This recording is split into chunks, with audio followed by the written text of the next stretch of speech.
જય ભીમ।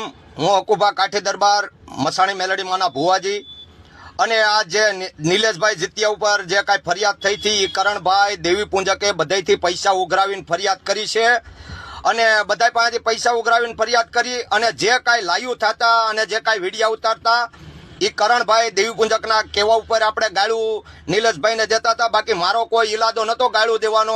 અકુભા કાઠી બરાબર।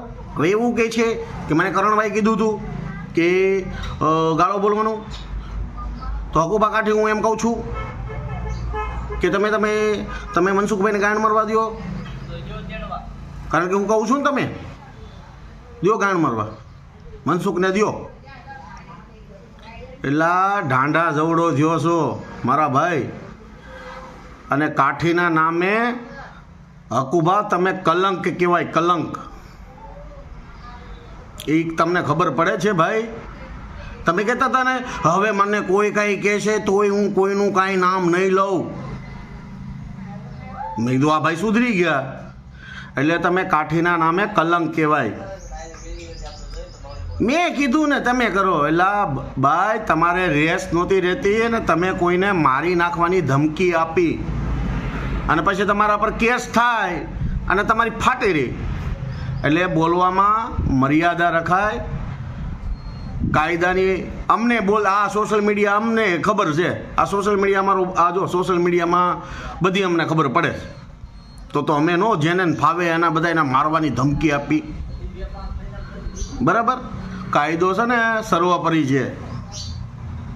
ત્યારે તમે ક્યાં ગયા હતા મારી યારે? બધી જગ્યાએ સીસીટીવી કેમેરામાં, વડોદરા, સુરત।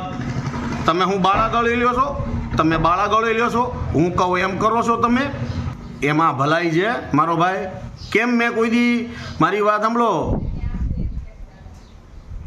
અમે કેમ તમને કોઈ દી અમારા ઘર સુધી ન પોગાડ્યા? અમને ખબર હોય તમારી કે તમે કેટલામાં છો, કોણ છો, હું છો, એટલે તમારા પહેલાં પ્રથમ રેસ રહેતો નથી, બરાબર? તો કોઈને ધમકી દેવા ન જવાય, બરાબર? કાયદો બધાને લાગુ પડે છે, બરાબર? તમે વિડીયોમાં એવું કહેતા હતો મારે તો અહીંયા ખાવું ન્યાય ખાવું, બરાબર? અને અત્યારે જ્યારે તમારી ઉપર વસ્તુ આવી તો તમારી ફાટી રહી। કરણભાઈએ કીધું હતું એ અમારું જે કાંઈ સંગઠન હતું ને ભાઈ, એ તમારા જેવા દોગલો એની અંદર ઘરી જાય ને ત્યારે અમે હારી જઈએ છીએ।